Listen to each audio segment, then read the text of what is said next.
and welcome to Stork'd, the podcast, in which we explore all the things that make a family a family. That includes how we come together as families, how we build our families, and especially alternative families.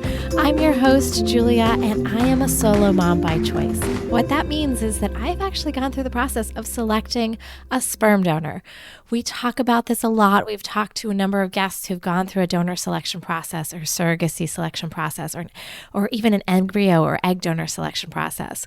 But one of the things we've never really talked about is the legal component of going through that process. How do you set a contract that protects yourself if you're the surrogate or the egg donor or the sperm donor? How do you set a contract that protects yourself if you are the intended parent? How do you put all of your intentions and hopes and dreams into a legal contract? And why is it important? That's what we're going to talk to James about today. James is from Surrogates Corner. He is a lawyer who actually specializes in representing the people who are the donors, the people who are the surrogates. It's a really interesting angle, and we talk about all of the elements of what needs to go into a contract. Why is this important? And there's a lot of crazy, complicated, ethically interesting issues that are coming up because as our world evolves, as our social norms evolve, and as technology evolves that help us and enable us to build our family lives in new and interesting ways, such as with surrogacy, the laws have to catch up. And sometimes they do, and sometimes they don't. And there's a lot of ethical wrestling that the legal world is doing to support our family building practices right now. And we cover it all. It is so good. It is so juicy. I know you're going to love this episode. I know you're going to love James. And if you know anyone who needs a contract, who is an intended parent, who is going to be a surrogate, who wants to be an egg donor, a sperm donor, or an embryo donor, send them to James because he's got all the information on how to do this safely for all parties. If you like this episode as much as I think you will, don't forget to sign up for the Stork'd newsletter. It's called Let's Start a Family on Substack, and we talk about all these things in real time through a blog format. Maybe you prefer to read things instead of listening to them. Don't forget also to send this episode to somebody who might enjoy it. Feel free to rate us or give us a big, great, 5 stars wherever you listen to podcasts. Now here's James. James, I am so excited to have you here at Stork'd, the podcast, where we explore all the different ways to build family and celebrate all the different family structures that we have out there. I really love the work that you're doing and how you're sharing the legal aspect of surrogacy and family building with the world. Can you introduce yourself a little bit? Well, thank you very much for having me. It's a pleasure to be on the show with you. So I grew up around surrogacy. Both my parents are lawyers. They started doing surrogacy back in California in the late 80s and early 90s when it was still like a brand new thing. Yeah. So before even IVF really took off, before we had our surrogacy statutes in California. So I was very intimately familiar with, women having babies for other people that they didn't take home, that someone else took home with them. And that always just struck me as not abnormal, just kind of like another way that people could have children. And I grew up and then went to college, joined the Navy so my wife and I met at the Naval Academy, and then I was a submarine officer for about 8 years afterwards, and then was realizing I didn't want to continue to go and be on submarines. So I decided to go to law school and thought that the type of law my parents were doing was really just kind of a warm, fuzzy area of law that had a lot of just great, effects to help people build families and have children that they either have struggled to have or couldn't have or choosing to have in a different way because of whatever's going on with their life. And that was just a really rewarding kind of idea that I really enjoyed. So went to law school, basically paralegal with my parents' firm all the way through law school. And then I got licensed in a number of states. So I'm located in Boise, Idaho, but I represent surrogates and donors kind of all over the Western US. And I decided to open up my own firm, really focusing on representing the surrogates and the donors, just because a lot of what our industry does in the reproductive field kind of tends to focus on intended parents because that's who gets there first. I mean, they're usually there because they need help from, someone like a Dr. Amy or someone else out there who's just, amazing at what they do. But there are these other kind of providers and there's kind of helpers who are building families with them, whether they're donors for sperm, eggs, embryos, or the surrogates themselves. And that to me just seemed like a really great area that I felt like just compelled and kind of convicted to work on. And so being able to work with those, donors of all types, and then the women who act as surrogates caring for the people to help build, these kind of modern families of today, it's just been such a rewarding and enjoyable experience for me. It's just what I love doing. And so that's what I continue to do, every day. It's so interesting. It's very rare that you hear somebody grew up, quote unquote, in the fertility industry because it's a relatively new-ish Right. space. People remark that I shouldn't use the word industry because it feels uncomfortable, but it is an industry. There's It an is. Yeah. exchange of money, there's an exchange of goods and services, there's legal documents that, govern how that is done. So I'm really curious to hear a little bit about the evolution of surrogacy from your perspective and donor conception. And Yeah. I also want to talk about the specific needs of donors and surrogates. So there's just so much to dive into here. Before we do that, tell me a little bit about your naval experience. Were you the first person to become a naval officer in your family? No, so I mean, a lot of my family comes from a military background. My Yeah. dad was a rescue helicopter pilot in Vietnam. My uncle was a ROTC guy at USC and did submarines in the 50s. My older brother was a Naval Academy grad and he did submarines, but 3 or 4 years before I did. Then I went in. I didn't actually start at the Naval Academy. I actually went to USC out in California at first because my brother and I were a year apart in high school, and he decided to go to the Naval Academy, and it's in Maryland. There's humidity there, which I didn't really know about in California. So when I went back to see him go in and do his stuff there, I was like, this seems like a terrible idea. So I went to USC, was an econ and poli-sci major over there, was the president of my fraternity. And then 9/11 happened in September of my sophomore year. My brother was at the Naval Academy. My best friend was at USC, was applying to get into the Naval Academy. And I kind of decided that I wasn't sure what I wanted to do after college, but I kind of knew that being in the military and doing that was even more so now really important for what I wanted to do. So I transferred to the Naval Academy, an additional 4 years all over again there, met some of the most amazing and incredible people that are still my best friends today. Met my wife, which is an incredible blessing for me. We're still in the reserve, so my wife is still doing stuff with the Navy currently, and it's just been a great thing to kind of be able to give back to our country, to something that I felt really compelled to do. Had a great experience, and now I'm just kind of doing a different area of service. You and I are exactly the same age because I remember so distinctly 9/11 happening the morning. Was it like a Tuesday morning or Thursday morning? Tuesday, Yeah. I believe, of my sophomore year, very early on. And just it shaped everything. It changed everything.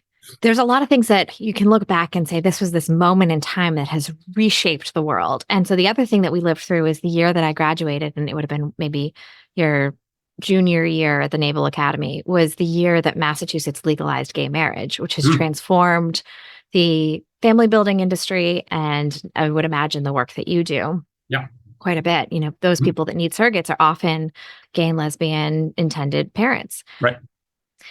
So you started by saying there's a part of the market that's underserved, and that is the donors and the surrogates. I think we need to separate those two because they're very different needs. Can you tell us a little bit about the donor experience from your client base, from working with your client base? What is it like to be an egg donor, a sperm donor, an embryo donor? What's that experience like?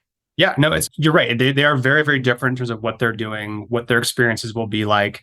One of the things that has changed a lot over the years, especially like in the last 10 years on the donation side, is that, we've had sperm donation for, decades. That's not a new market. Those were always kind of seen as anonymous banks where you have information about your donor, pictures, profile information, no actual personal identifying information.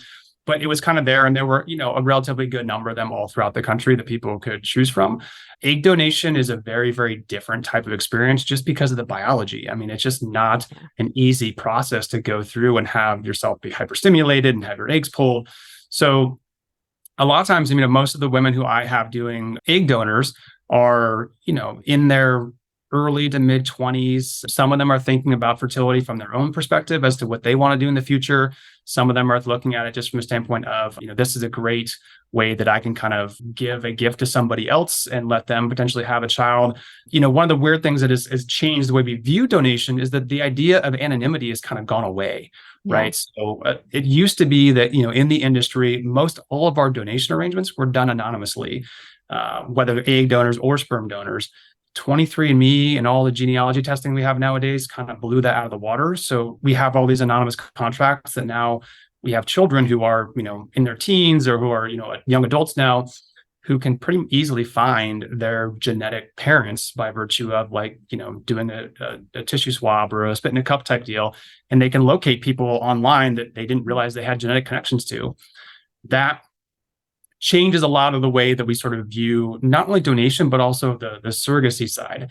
So, like I said, I kind of grew up in the field, and early in the 80s and 90s, surrogacy was very not taboo, but like people were embarrassed that they had to have someone else carry their baby for them. It was kind of seen as like a scarlet letter or something that was wrong with you, and so someone else had to help you do this. There's always a lot of secrecy around it. I saw that people growing up moving cities because they didn't want to people to know where they grew up, that their child was not carried by the mom. Just stuff that was kind of very unfortunate. That's so interesting. We talk about stigma a lot on this podcast, and we talk about those moments where, we're trying to dispel shame or shake up or change our relationship to shame as it relates to our family building experiences. And so what you're saying is that the surrogacy industry and its relationship to shame and covertness and hiding it has really evolved over time. I mean, it's definitely, like I said, I would see a lot of my parents' early clients, they would literally move locations after the baby was born so that the baby didn't grow up in a community and environment where everyone knew, like, your mom didn't carry you, because I saw her at month 9 and she wasn't pregnant. And then you came a week later, so that kind of idea of not wanting to have that conversation with the child, not wanting to have that be any way kind of looked down upon the parents, or what choices they had to make. I mean, the technology was there to allow them to have their children, but the societal acceptance was not. And it made it, awkward and difficult for people to kind of figure out what they want and how they kind of want that future to progress for themselves.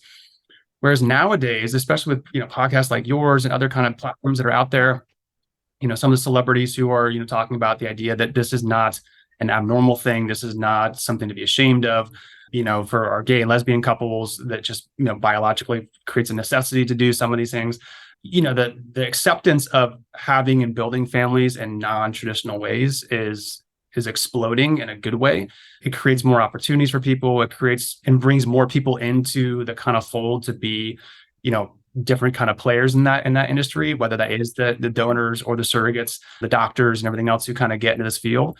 So from that standpoint, that is really cool. But like I was saying, on the donation side, because there is very little chance to have anonymous arrangements, you start seeing donors having to deal with the fact that, like, you can donate now and you may not know, the parents, they may still be, quote unquote, anonymous, or, using some kind of non-identifying number for them. But the reality is that in 4 or 5, 10 years, like, that child is going to be able to find you if they want to. And you have to be okay with that. Like, that has to be something that you can't be saying, well, no, I want to make sure that never happens. Like, well, nobody can guarantee that. And you shouldn't expect it, because that's just not the world we live in anymore. How do donors feel about that these days? I mean, so I'll from my perspective, when I went through the process to choose a sperm donor, I was a little bit flippant about it, to be honest. And that was just a couple of years ago. I said, it's anonymous. I was looking at different donors, and the one that I liked the best was anonymous. And I said, well, my kid will find him anyway if he wants to, or he or she wants to. And so does it matter? But I've come to realize that it really does matter for the kids. We've talked to a lot of donor conceived people who feel like a piece of their identity is missing without knowing 50% of their DNA, their lineage, their ancestry. I've never been able to talk to a sperm donor. We've talked to egg donors, but not sperm donors. What is the perception around this anonymity and the shift in anonymity? Is it fear-inducing? Like, oh my gosh, I've got to protect myself? Is it just what it is? It's a little bit of both. I mean, it's kind of a mixed bag. So you still have, I mean, like I said, the push for the longest time was, you can do this anonymously. No one's ever going to find you. So you don't have to worry about what happens afterwards. And that was kind of the sales pitch behind being an anonymous donor, whether it's sperm, or eggs initially. Now it's kind of like, you have to be willing to accept the fact that there's a good chance that the child or the parent, may want to reach out to you in the future. We have new statutes like in Colorado where they basically banned anonymous donation arrangements anymore, because they're kind of following the European model, where they believe, I think rightfully so, that, children who grow up into adults should have the ability to kind of know where they came from and what things are in their, medical tree or family history that are relevant to them. And so that does create the idea of a lot of contracts nowadays talk about, do you want to remain anonymous? Are you willing to have communication with the parents, the recipients, with the child when they're, a minor, when they're, an adult? Even sort of our codes in California require the clinics now to ask, affirmatively, like, are you willing to be contacted by the, potential children born from donation? And if the donor selects no, it still says, we have the right to reach out to you when the child's at 18 and make sure that you haven't changed your mind. So the push is going towards this kind of feel because of, things like, donor conceived people, the different kind of activist groups that are out there saying like, this is really important for us, for, who we are, what we need. And a lot of the state legislatures are kind of bringing that on board to say, hey, we want to foster this ability to allow that to happen. And one of the ways that we're trying to push it on the legal side is we're trying to get away from anonymous donations. So, we don't normally control that on the legal side because we get matches kind of sent to us from people who've already met, online through anonymous groups or through agencies or whatever else has kind of already made the match work. A lot of people don't even know they need a lawyer until they get to where like, well, you need a contract. It's like, no, I thought this was a medical thing. Don't make me go see a lawyer. That's the last thing I want to do. So they do a lawyer's. And I know, and I am one, and that's just kind of part of what we do. So, on the legal side, I just got back from a conference in Orange County not too long ago, where a lot of the push was, we need to try to get rid of using the term anonymous. We call them now like non-identified arrangements instead, because there's not really anonymity, and create the illusion that this is going to be a long-term anonymous arrangement, because it's not. And so, that's good. So I'll interrupt for a second. So I'm not a lawyer, but I have enough lawyers in my orbit to be dangerous. And so the way I think about contract law, and really what you're doing is contract law, contracts between donors and surrogates and the intended parents. Contract law is sort of that intersection in my head between ethics and compelling people to do something that the other party wants, right? It's like, I want you to behave in this way, and so I'm going to write a contract around it. Compliance with various state regulations and like protection and safety. So when you're talking about changing state regulations, changing norms, changing science, I imagine your contracts are changing quite a bit.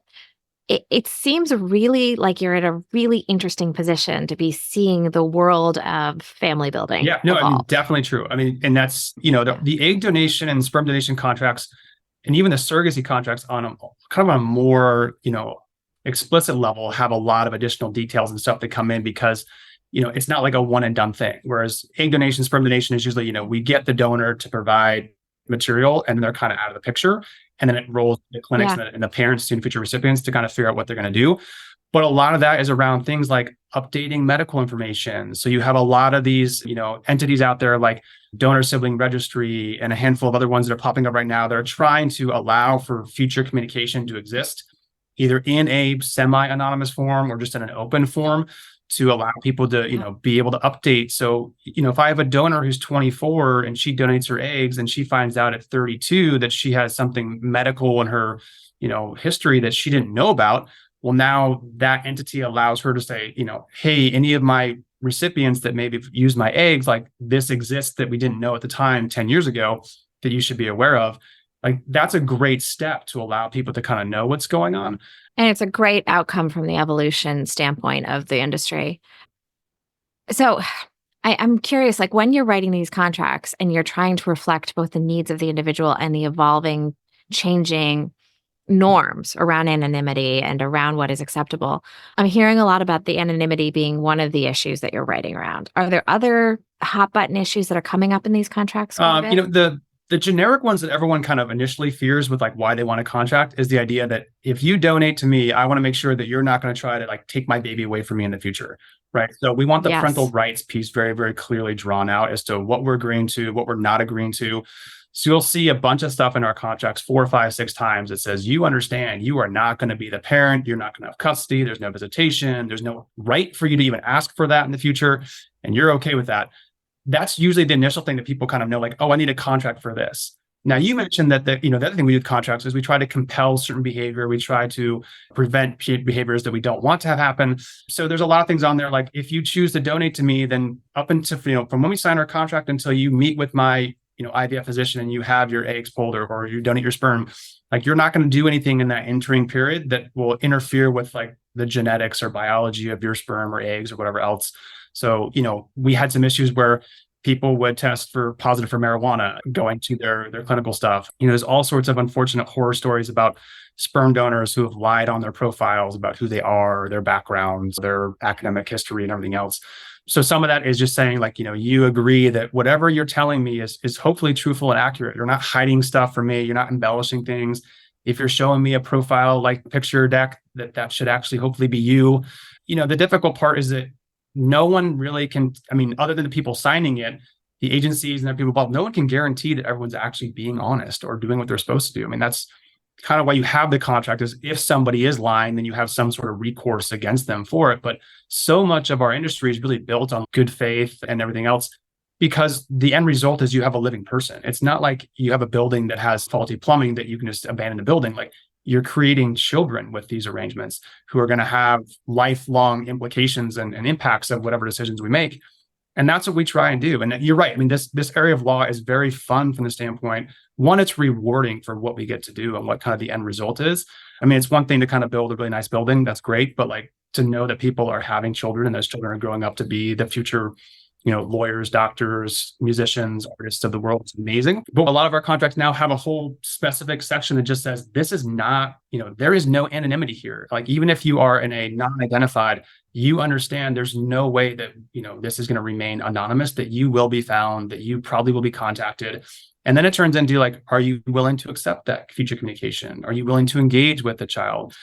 You understand that even if you do, that doesn't create a parental relationship. You're not going to be somehow now responsible for the child. But, if they want to connect with you or chat with you or learn about you as their genetic parent, are you willing to do that? And the nice thing now is that donors are coming into that aware that that's kind of where everything is going and what the expectation might be. And it's great to see a lot of donors who are like, yeah, absolutely. I mean, I'm not going to become like your second mom, but I'm happy to tell you about me and like, things that, quirks of mine, stuff that you may be finding out, like, and that kind of communication and ability to bridge those gaps that a lot of times the initial donor conceived person was struggling with is just fantastic.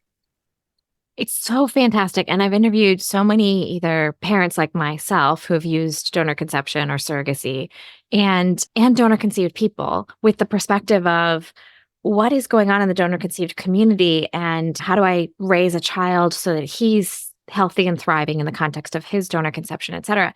And the thing I've heard repeatedly over and over and over is access to information is life-saving, because you can access medical information that can change the trajectory of your medical care for the rest of your life. And it's mandatory from an emotional standpoint. You need to be able to know who you came from and who you are at your core, at your DNA level. But to see that those things are translated into contracts, which means that they're translated into actual tangible day-to-day actions, not just advocacy, but actions.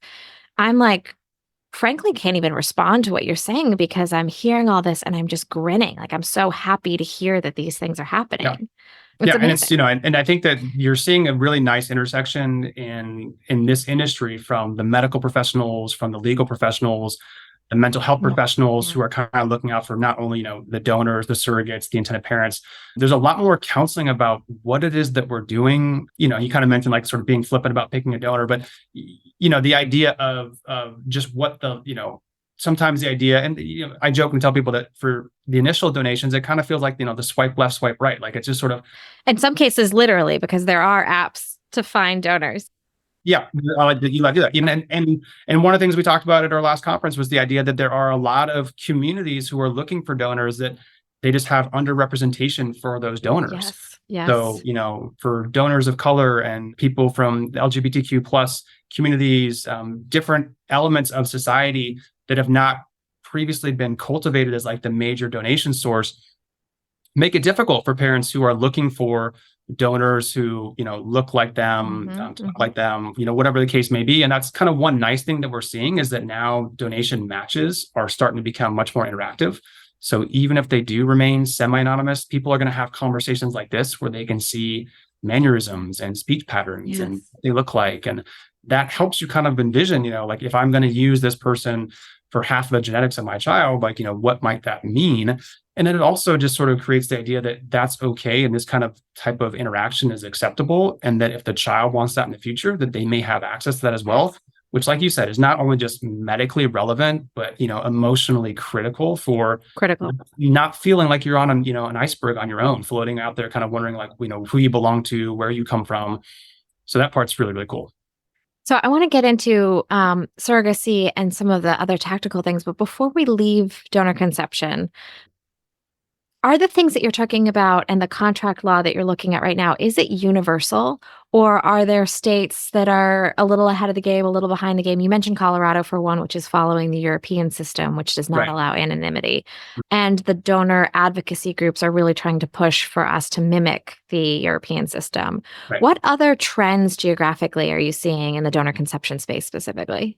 Yeah. So the weird thing is that it's not really geographically dependent. A lot of times it's just the way that the individual matches desire or want things to work. Okay. So, across the US, you have agencies and clinics and doctors and everyone else who's helping facilitate these arrangements.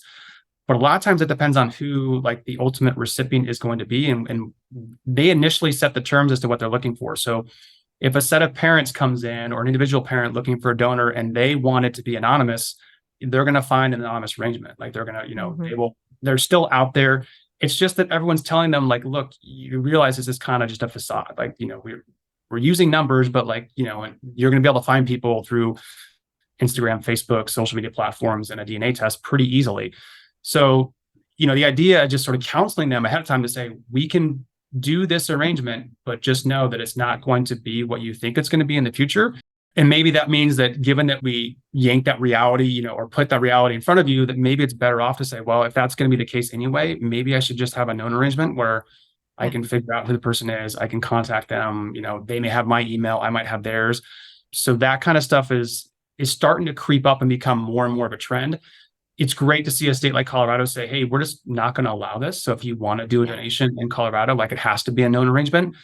I don't know, they kind of did that right at the same time they were passing their surrogacy statutes. So I don't, there's a lot of states when we get into surrogacy that don't have, there's no legal statutes about surrogacy in the state.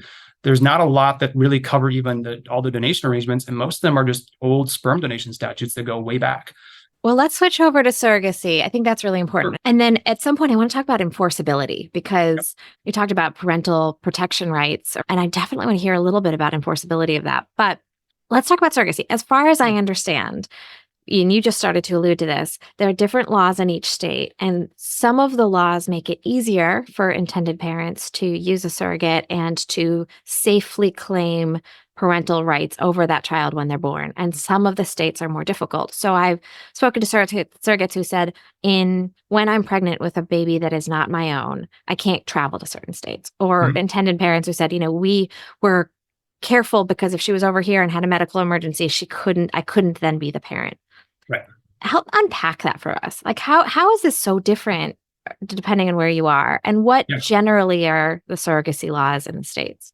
Sure. So what we do, regardless of the state, is you have a contract that just says what everybody's intentions are. So the contracts, regardless of the state that they're coming from, tend to lay out what everybody is entering into the arrangement wanting anyway. That the surrogate is going to carry the parent's child. The embryo is going to be created using not her genetic material. So most of the surrogates that we do nowadays are what we call gestational surrogacy arrangements. Back in the 80s and 90s, this was traditional surrogacy where the surrogate mother was also the egg donor because we weren't doing IVF at that point. We were just doing IUI or ICI to inseminate the surrogate. It was her egg, sperm from either a donor or from the intended father. And then they would basically do a hybrid adoption to give up their parental rights, because they're a 50% genetic parent of the child to, the intended parents, as a whole. Nowadays, with gestational surrogacy, we don't run into any of those problems. And there are still some places in some states where people will do traditional surrogacy. It's just very, very less common. So the vast majority of the cases that we do are all gestational surrogacy. That makes it much cleaner from a legalistic standpoint because we don't have to worry about the surrogate also having, not only just like a claim to parental rights, but kind of a biological claim there as well. Mm-hmm. So the contract basically says the surrogate will carry the baby. She understands that once baby's born, it's going to be discharged to them, raised by them, named by them. There's no obligations that she has. There's no financial support that can come back and ask her for, help to support the child. Everybody wants that. Everybody intends that. And that's great. The issue we run into is the reality for parentage is that it's still all governed by state law. So when the baby's born, wherever that baby happens to be born, it's that state's administrative system, that state's vital record system that's going to put together the birth certificate. Different states treat, what we're doing with surrogacy very differently. More states are coming on board with the idea of what we call pre-birth orders, which just means that in the middle of the pregnancy, the lawyers can get together, file the documents with the court saying, hey, judge, the surrogate's carrying a baby. It doesn't belong to her. It actually belongs to this intended parent or these intended parents. Here's everyone's declaration saying that's how we got here. Can you sign this judgment? So when the baby's born, the hospital knows and everybody else knows this baby belongs to the intended parent. Those are great and very helpful because we can get those usually in the middle of the second, early third trimester, way before due date is expected. And so we're just kind of waiting for baby to be born, and we have that already ready for us. Versus scrambling, when you're doing all of the things post-birth. Yeah, post-birth. But there are some states, so like I'm in Idaho, and for a long time, we were a caution state for surrogacy because we were a post-birth state that only allowed genetic parents to go on the initial birth certificate. So if you used a donor, or if you were a male gay couple and only one dad is the biological dad of the parent, the other one's not going on the birth certificate initially. You have to go back home or wherever else and do like a step-parent adoption to add the second person on. And, there are still a handful of states that do that. I think Tennessee still is that way. We're trying to get away from that because we're trying to de-link the genetics to the parentage, which is a continuing trend, which is going in the right direction. Idaho, we just passed a surrogacy statute in July of this year that basically got rid of that. So now that's great. It makes it where everyone can be a parent. There's no marriage requirement. There's no genetic requirement. It doesn't dictate, who has to be, what parent, same-sex couples, individual parents. We're still a post-birth state, though. And some states do that because they say, look, we're not going to adjudicate a case about a potential person that's not here yet. So the process is relatively simple. It's relatively fast. But essentially, like in the middle of the pregnancy, we file something saying there's a carrier agreement going on. We'll let you know when the baby's arrived. Once baby's born, we file a notice of birth that just says, hey, judge, baby's here. It was born on this date at this time. It's named this. Can you sign this so that the hospital can make the birth certificate? And that's worked out really well for us in the last 6 months. Great. Utah does something similar to that. So it makes people a little bit nervous, the idea of, well, what if my surrogate changes her mind or something like that? The statutes that exist usually, or the way the contract is worded is not really a concern for us because she's not actually the parent of the child.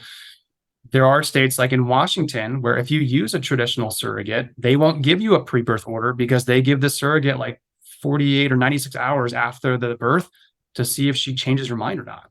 Like an adoption. Because it's a hybrid adoption, so they kind of give them a chance to figure out whether they really want to do it or not. All those are just ways of saying that when people get into these arrangements with surrogacy, there's a lot of things that they, hopefully are going to think about or be counseled about as far as what kind of journey they want, what that might look like. Yeah. The pre-birth, post-birth is not really as much of a concern anymore because everyone's getting to the same point and it's really not impacting the timing of it that much. But there are some people who just really like the certainty of knowing in the middle of pregnancy, I have my order. I don't have to worry about it anymore. One of the things I've heard, and maybe this is just interwebs hearsay, but that in some states it's still, quote, illegal to do surrogacy. Is that a rumor? No, it's not a rumor. It's that some states have provisions that either say we are not going to enforce carrier agreements. So, for instance, you have a state like Indiana that I'm pretty sure still does this, where they have a statute, they have a rule that just says we do not view carrier agreements as valid and enforceable contracts.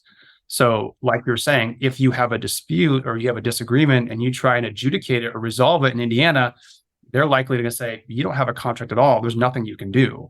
But they still do parentage orders. They still do, pre-birth orders there. So, there are cases where we'll do a surrogate who lives in Indiana, but she's getting the embryo transfer done in California. We'll do a California contract based off of the transfer occurring there. They can adjudicate and resolve things in California if there's a dispute. But when she's getting ready to deliver in Indiana, the Indiana attorneys take over and they file the parentage order and do everything for the birth certificate that they need there. So there's lots of ways of doing that. The ones you're normally hearing about there are certain states, I think it's Michigan and Nebraska specifically, that tend to say you cannot be a compensated surrogate. So they only allow altruistic arrangements to take place, which is what Washington was doing up until 3 years ago. They only allowed altruistic arrangements also. Their new statute opened up the way for allowing for compensated surrogacy as well. But that's one of the places where we say, please don't travel to these certain states, because if you're there and you're being paid as a surrogate, you might be running into criminal implications by virtue of doing that. Oh, that's really scary. Mm-hmm. Now, I'm going to ask something that maybe venturing into political territory. And so if you don't feel Okay. comfortable answering, but when you're talking about the pre-birth orders, one of the things that's coming up for me as a non-lawyer is personhood. Mhm. So if you do a pre-birth order and you get all that stuff signed by the judge, how does that intersect with a lot of the advocacy and political work around personhood as it relates to abortion rights? Is it, if you push for the surrogacy thing and the pre-birth orders, does that have an implication for other types of medical treatment? Does that make sense? No, it's a great question. And, specifically Louisiana has very, very difficult rules around that idea in terms of either treating embryos as, potential persons and kind of what that looks like. What we normally see with our court judgments is there's basically a stay in the order that just says these are dormant until baby's born. So Got it. the order, it's been signed, but it doesn't, spring into effect until we actually have the delivery of the child that it's meant to discuss. So that kind of minimizes a little bit of that. There is still the idea, and this kind of gets into one of the really not tricky parts, but one of the kind of really important aspects of surrogacy that's important for people to talk about is their views on termination. So, you will get a lot of surrogates who are doing this because they want to give people kind of this amazing gift and this, a child and the gift of life. And some of them are not comfortable with the idea of terminating the pregnancy for things that they don't think are, worth terminating for. That's where the contract language around termination and what would qualify for it versus not comes into play.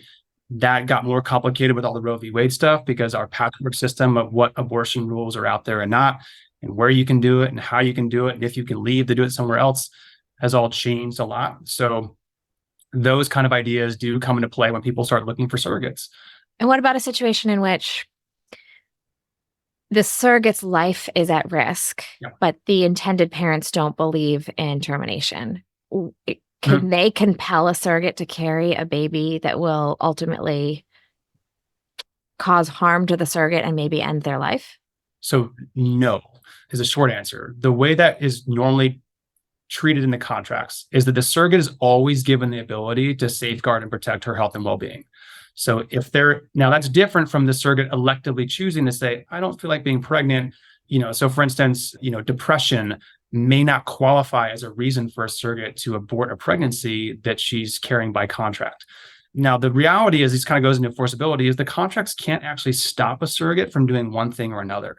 So if she wants to terminate or refuses to terminate, the parents don't really have the ability to what we call force specific performance. They can't drag her to somewhere or prevent her from going somewhere and doing a procedure if she wants to.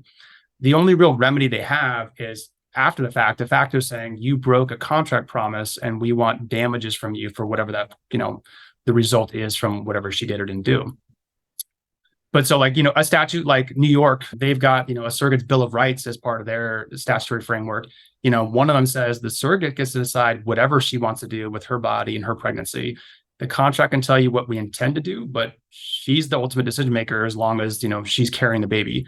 Once baby's born and baby's out, it's the intended parent's child. They're making medical decisions for baby and everything else. But, in Washington is a very similar statutory language along those lines. The contracts, even without that statutory framework, are almost universally saying something similar.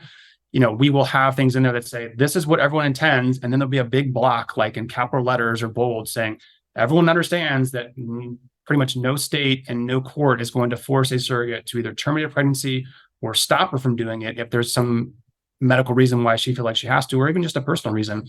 You can come to us afterwards and say, we didn't follow a contract promise, but don't expect like an injunction order from a court to say, surrogate, you can't have a termination because your contract says you're not supposed to. Interesting. Oh my gosh, your work touches so many interesting things. While we're on the subject of Roe v. Wade, one of the things that I think the fertility community has been paying attention to, maybe afraid of, is the implication to embryos if they're deemed persons. Right. How is that impacting the kind of legal work that you do? So for instance, if a state or if the government decides that embryos are persons, things like embryo donation, getting rid of embryos when you're done with IVF, all of those things probably fall into your line of work. What are you seeing? They do with us, and they more so are impacting the clinics who are kind of storing the material. Got it. But definitely from the standpoint of like embryo donation. So if we have just sperm or eggs, we're usually not an issue because you don't have a fertilized, zygotes where you actually have the ability to, theoretically create life. It's not a dormant life form waiting just for the right, surroundings environmentally to kind of turn into a child. But on the embryo level, we do see, and embryo donation is a growing kind of sub-market or subfield in the industry. Because exactly you said, there are a lot of people who, you go through IVF, you have multiple embryos you create, you maybe whittle it down based off of what your high quality embryos are. You maybe do a sex selection to figure out, what your family building goals are, and you may finish a cycle and have 3, 4, 5, 15 leftover embryos that if you've completed your family journey at that point in time, the question becomes like, what do you do with them? Yeah.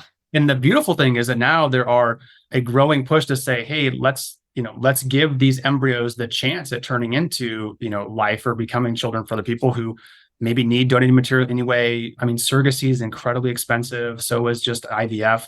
So being able to have that option at a greatly reduced rate or not having to pay for an egg donor or a sperm donor to do those things is amazing. And you just kind of give the ability for these, storage tanks and freezers that are full of embryos that are kind of sitting dormant to potentially be used, as they're kind of initially intended.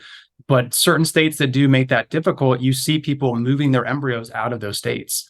So there are, Louisiana is kind of the biggest one because they're the ones who have, affirmatively pushed the idea that embryos are basically persons in waiting. And so that becomes a big problem of like, well, can you discard or thaw and discard? And is that, murder? Is it, something else? Is it manslaughter? There are a lot of, national storage places like ReproTech has a bunch of them in Nevada and a couple other places and across the US where people will take their material and go store it with them long term. And you do see certain places where material stored in states that are kind of pushing that kind of legislation are seeing the material kind of go other places to avoid that being able to govern what they do or don't do. I have one more question about an industry trend, and then I want to get to some like more tactical stuff. One of the newer industry trends that I'm seeing is certain celebrity doctors and a couple of startups are doing an egg donation, egg freezing exchange. So if you're a young woman and maybe I'm in my early 20s and I can't afford egg freezing, but I really want to preserve my fertility, right. Maybe this startup will give me money or do all the egg freezing for me for free, provided I take some of my eggs and donate them. It strikes me that there may be some complicated or at least interesting ethics behind it, and definitely some complicated and interesting legal contractual stuff. Tell me a little bit more about that. Yeah, so we call those shared cycles. So occasionally we will see just generic matches come in and say, hey, I see this mostly with like family arrangements. So, it's not uncommon to see a sister donate eggs to a gay brother so they can have a family. Well, she might be in her early 20s, not looking to have kids. And they may say, look, if you can donate to us, if long as we get, more than 12 or more than 15 eggs, whatever's left over, we'll let you keep for your own fertility. It's kind of a mixed bag because we don't necessarily know how, a woman's going to respond to medication or what her retrieval will look like. You could get a retrieval of no eggs, 3 eggs, 42 eggs. I've had a couple of donors who, have 42 eggs pulled. Wow.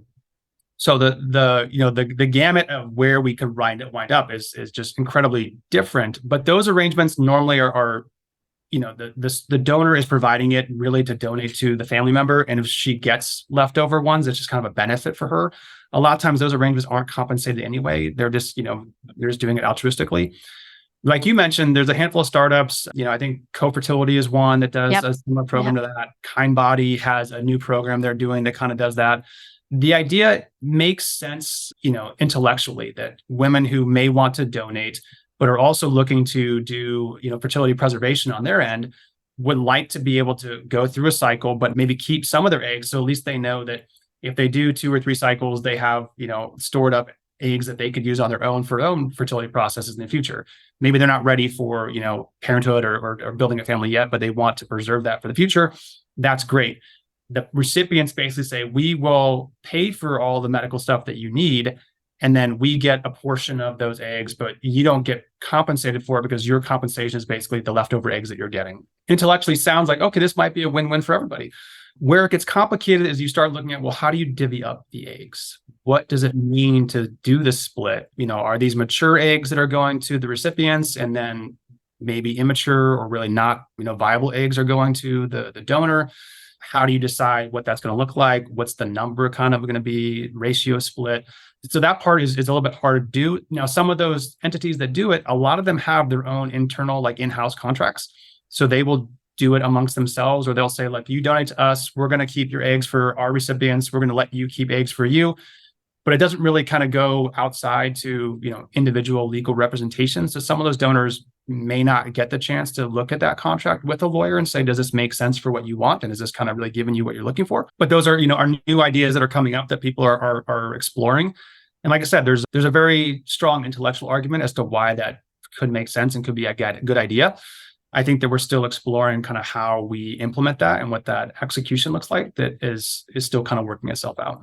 So I'll put words in my mouth that you are not saying. But one of my fears, because I agree with you intellectually, is it makes so much sense. But one of my personal biases is it feels like it might be a little exploitative, right? That there's somebody who financially can't afford for their own fertility. And so, they're getting not coerced, but pushed into donation where they might not otherwise have chosen that. And when I hear the question about who gets which eggs and who gets the better quality eggs, it feels a little coercive. Yeah. But that's me. I'm not saying that. Yeah.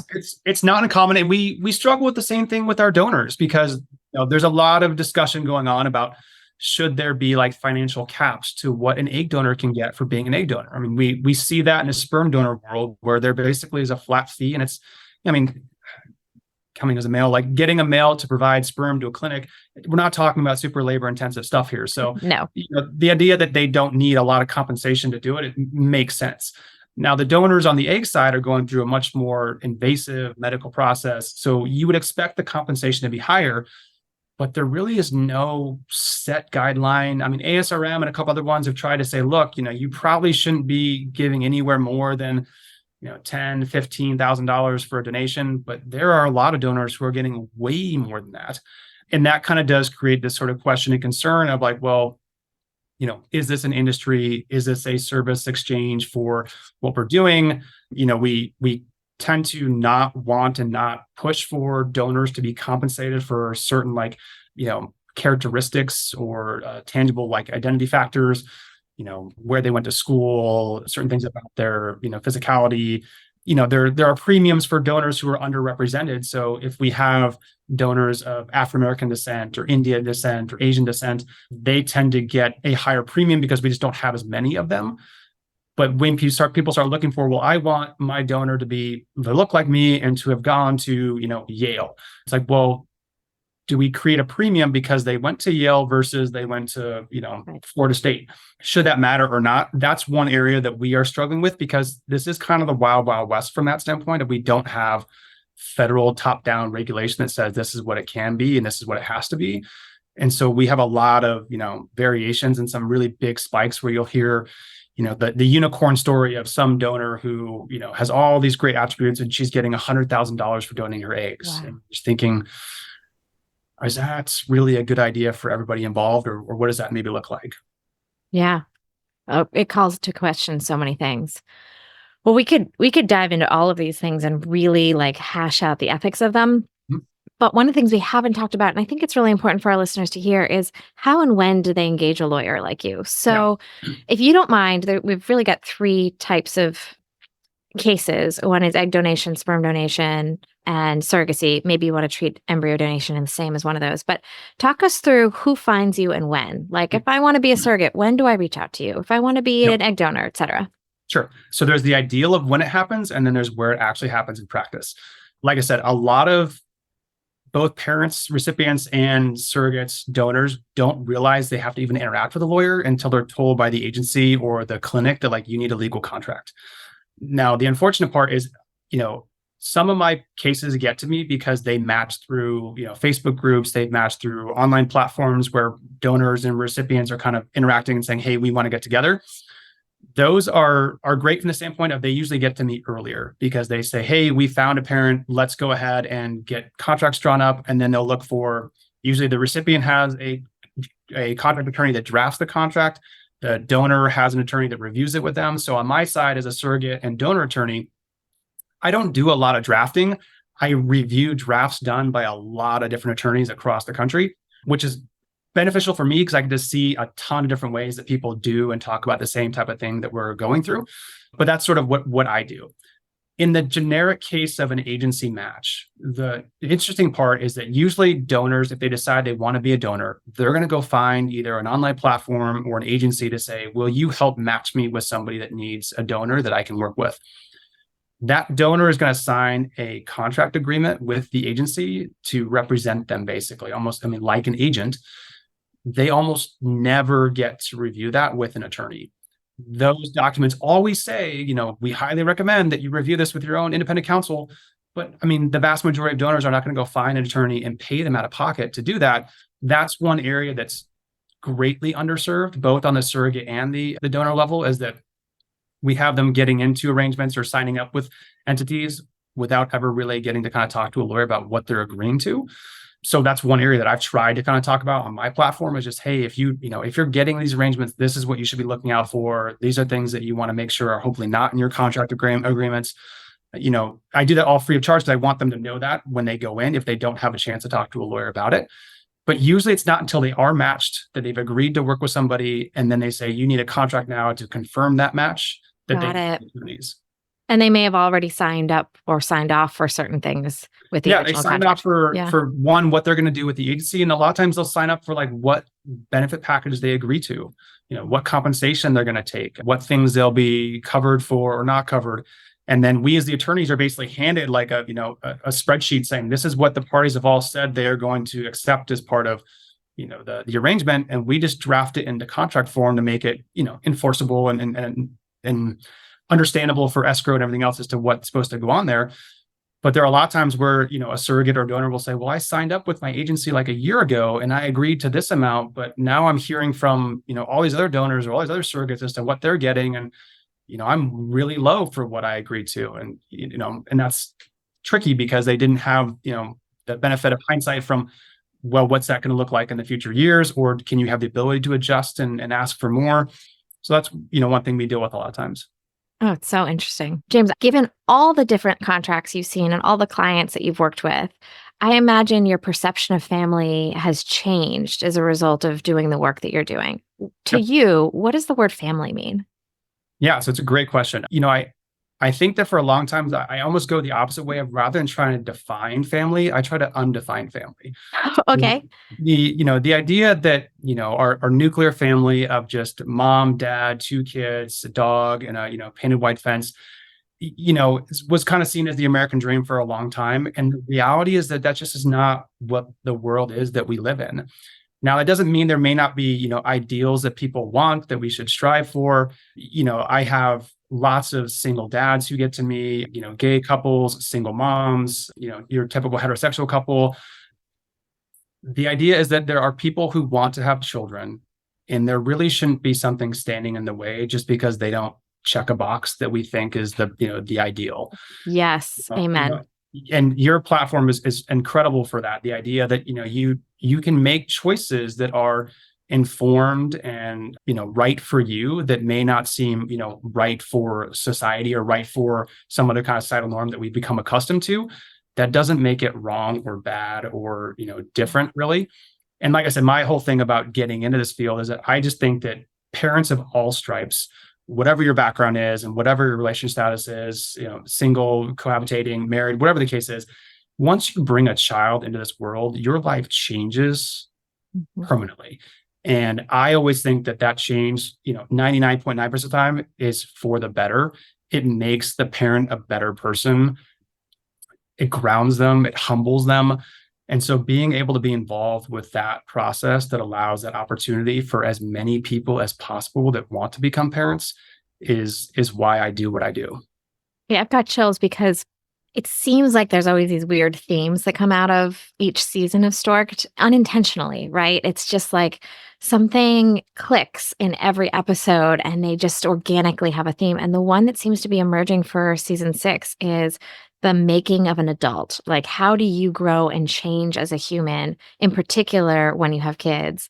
So when you said it makes you a better person, it grounds you, it changes you, and you want to be part of the process of helping somebody evolve by having the thing that they want, which is children. It's just such a remarkable way of looking at it. Yeah, and it's the great thing about this industry is, like I said, there's, in the surrogacy world or in the IVF world, there are no unintended pregnancies. Yes. Everyone is here. Everyone has gotten here through different journeys, some long and arduous and expensive, others just because they knew what they were going to need to do. But they're all here because they want to have children. And for me, in my own personal and convictions and spiritual belief like that is just an amazing blessing and reward that everybody should have that wants it, that being able to facilitate that and to help the people who facilitate that process, either on the donor side or the surrogate side, is just why I love working with surrogates and donors. I think they're just amazing people who do incredible things for people. And the gift they give is not even something they have to be a part of in the future. They're just kind of providing that opportunity and then letting those recipients, experience the joys and heartbreaks and frustrations and, everything else that comes with being a parent for a lifetime to come. And what an incredible thing to be a part of. Wow, that is so well said. What an incredible thing to be a part of. Okay, so if I am in need of legal counsel because I'm maybe signing up with an agency or working with somebody that I've met through one of the Facebook groups or those organizations, how do I find you? How do I say, James, I need help? Yeah, so you can find me on Instagram. You can find me on LinkedIn. I'm all over the website. TheSurrogatesCorner.com is my website. My platform is just called The Surrogates Corner. The reason for that is because I wanted to be a resource. I mean, I represent surrogates and donors, but you can't have too long of a word, or name. So it's just The Surrogates Corner. But the idea is I try to do stuff through my blog and through other things to say, look, just reach out to me. I have a lot of donors and surrogates who just say, hey, I'm thinking about matching with someone. What should I do? What should I think about? And I take those calls personally, and I'm happy to go over and explain what those things should look like for them. And then a lot of those wind up turning into cases for me to represent them when they actually do get to contract phase. So, I mean, there's a benefit to me at some point, potentially on the back end. But the idea is I hope, and what I'm trying to do is I kind of grow, my platform, which is, in its still infancy stage, is to kind of be a resource for surrogates and donors. If nothing else, to say, look, I'm not an agency. I'm not a recipient. I'm not a doctor or a clinic. I don't have a stake in an egg bank. This is just stuff that I want you to be aware of and you to be thinking about, either with me holding your hand and helping you through it, or if not, like at least giving you the stuff that you should be looking for on your own, so that you can make a really good informed decision about, getting into an amazing and incredible industry that really does help, people build families that they are, immensely desiring to have. Oh my gosh, how lucky to have somebody who is non-biased and sees so many different cases and so many different types of experiences in your corner, the Surrogates Corner, helping you through this, hand-holding. James, thank you so much. I really have loved our conversation. I'm usually more chatty in these, but I was just processing all the data because there's so much in this to learn. So I hope that my guests learn as much as I did from you. Thank you very much for the opportunity to join you and to talk with you. It's been a pleasure. Like I said, I think the work that you do and the message that you get out there and your audience is incredible and useful and relevant and important for our time. And it's, like I said, being on this side and the legal aspect of that industry is just really kind of a cool thing to be a part of and to see where it goes. Same. I really appreciate all the work you're doing. Thank you for listening to Stork'd with your host, Julia Carroll. This podcast is changing the conversation around the ways people define and create family. If you like what you hear, please support us by sharing with friends and following on Instagram at Stork'd_podcast. We also always appreciate it when you rate and review us wherever you listen to your favorite podcasts. For more information, visit storkedpodcast.com to sign up for our newsletter. That's STORKD podcast.com.